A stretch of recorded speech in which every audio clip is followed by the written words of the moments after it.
Friends, अपन question answer discuss कर रहे थे चैप्टर नंबर 3 के मेटल एंड नॉन मेटल्स के। तो देखिए लास्ट क्लास के अंदर अपन ने 5th क्वेश्चन सॉल्व किए थे। चलते हैं नेक्स्ट नंबर 6 क्वेश्चन पे। What are the amphoteric oxide, give 2 example of amphoteric oxides.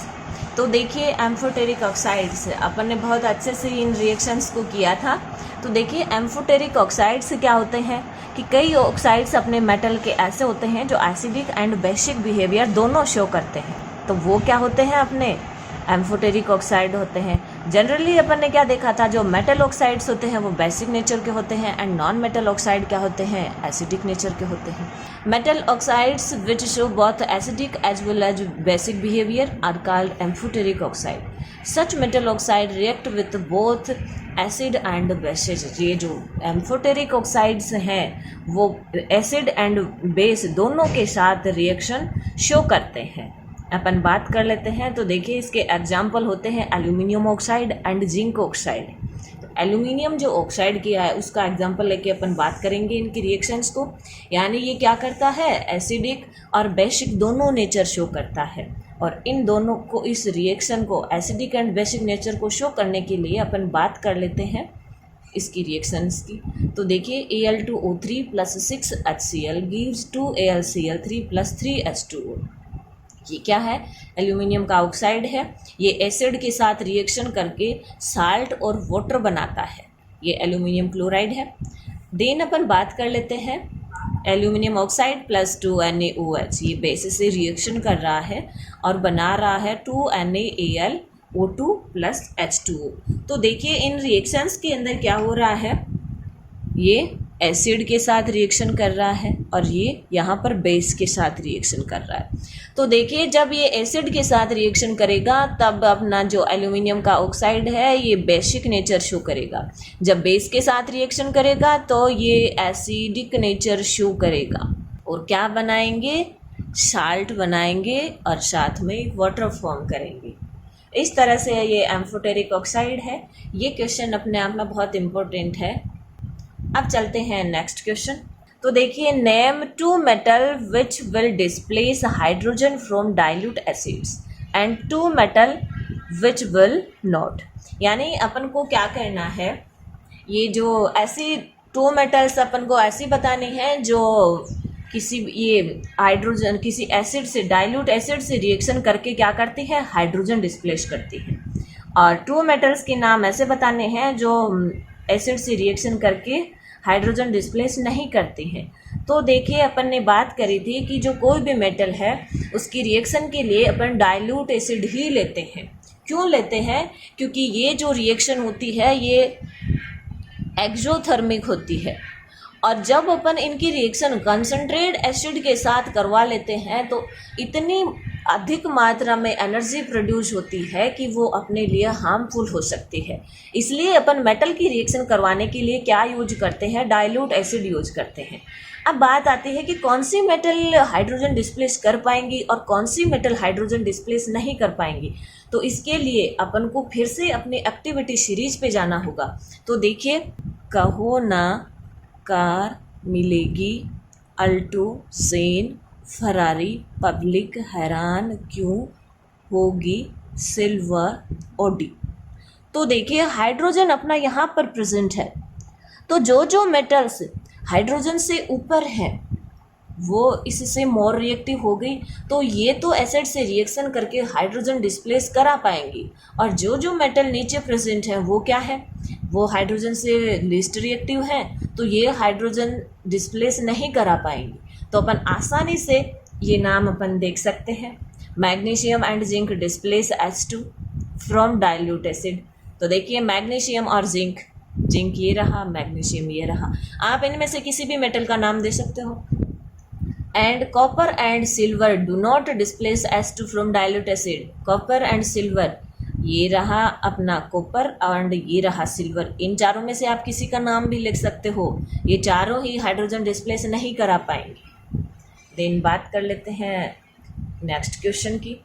तो देखिए नेक्स्ट क्वेश्चन अपना कह रहा है, in the electrolytic refining of a metal M What would you take as the anode, the cathode and the electrolyte?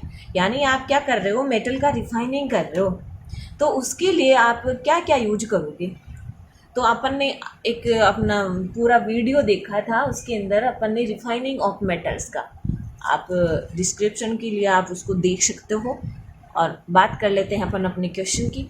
तो देखिए, जब अपन electrolytic refining कराते हैं किसी मेटल का, तो उसके लिए अपन क्या यूज करते हैं, एनोड यूज करते हैं इम्प्योर मेटल का, एंड जो कैथोड यूज करते हैं वो प्योर मेटल का। अब जो भी मेटल अपन को दी हुई है, क्वेश्चन में अपन को मेटल एम दी हुई है, तो अपन मेटल एम को ही लेके बात करेंगे।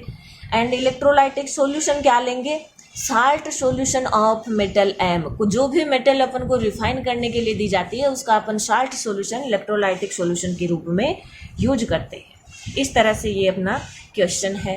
देन बात करते हैं नेक्स्ट क्वेश्चन पे। तो देखिए नेक्स्ट क्वेश्चन क्या कह रहा है, Pratyush took sulfur powder on a spatula and heated it. He collected the gas evolved by inverting a test tube cover it. यानी अपन क्या कर रहे हैं, एक छोटा सा एक्सपेरिमेंट है। जैसे अपन स्पेचुला पे क्या ले रहे हैं, सल्फर ले रहे हैं, और जो सल्फर को लेकर के उसको हीट कर रहे हैं, फिर क्या कर रहे हैं, जो गैस इवोल्व हो रही है उसको भी अपन कलेक्ट कर रहे हैं।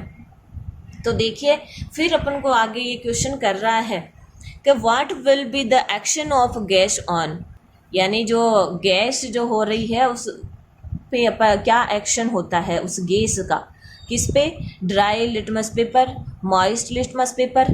एंड सेकेंड क्वेश्चन कह रहा है right a balance chemical equation for the reaction taking place. तो देखिए अपना जो सल्फर है वो क्या है, नॉन मेटल है, ये अपन अच्छे से जानते हैं।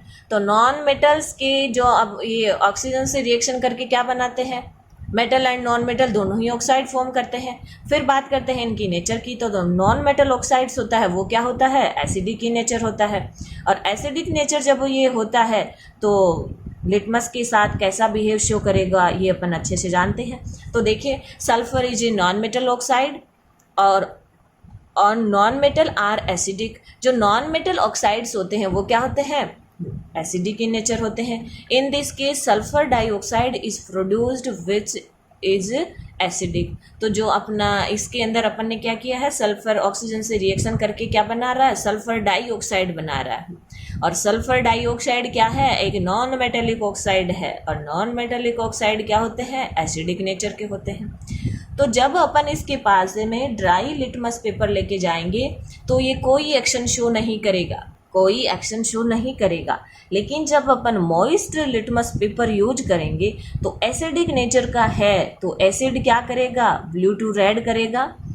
तो इसके अंदर अपना हो जाएगा कि wet litmus paper will blue to red. Then second question number B के अंदर आपको पूछ रहा है कि आपको ये बैलेंस केमिकल इक्वेशन लिखनी है। तो अपन ने क्या लिया था, स्पैचुला पे सल्फर लिया था। सल्फर किससे रिएक्शन कर रहा है, O2 से रिएक्शन कर रहा है। देन क्या मिल रहा है अपन को, अपन इसको हीट कर रहे हैं तो सल्फर डाइऑक्साइड मिल रहा है। इक्वेशन अपनी बैलेंस है, सल्फर 1 है, इधर भी सल्फर 1 है, ऑक्सीजन 2 है, RHS की तरफ भी 2 है, यानी अपनी इक्वेशन भी क्या है, बैलेंस है। तो बात करते हैं नेक्स्ट क्वेश्चन पे। तो देखिए state 2 way to prevent the rusting of iron, यानी आयरन को रस्टिंग होने से प्रिवेंट करना है अपन को, और इसके लिए अपन को 2 मेथड चाहिए। तो देखिए अपन क्या यूज करेंगे, बाय अप्लाइंग ग्रीस और पेंट और बाय गैल्वेनाइजिंग। तो देखिए ग्रीस और पेंट तो अपन अच्छे से समझ रहे हैं कि अपन किसी भी मेटल को ग्रीस या पेंट कर देते हैं तो वो कोरोडेड आगे नहीं होती है। बात कर लेते हैं गैल्वेनाइजिंग की। तो गैल्वेनाइजेशन के अंदर अपन ने क्या किया था, जो कोई भी मेटल है उसके ऊपर अपन लेयर बना देते हैं किसी मेटल की। तो इसके अंदर अपन जिंक मेटल की जो लेयर है वो बनाते हैं, तो ये आयरन को रस्ट होने से बचाते हैं। देन बात करते हैं क्वेश्चन नंबर 11 की। तो देखिए 11 क्वेश्चन क्या कह रहा है, what type of oxides are form when non metal combine with oxygen. ये अपन ने पहले ही देख लिया कि जो नॉन मेटल है वो ऑक्सीजन के साथ कंबाइन होकर के कैसा ऑक्साइड फॉर्म करती है। तो non metal acidic oxide are form when non metal combine with oxygen. Non metal क्या फॉर्म करती हैं? एसिडिक ऑक्साइड फॉर्म करती हैं। और अपनी मेटल ऑक्साइड क्या होते हैं? बेसिक नेचर के होते हैं। आगे के क्वेश्चन की बात करेंगे अपन नेक्स्ट क्लास के अंदर। Thank you.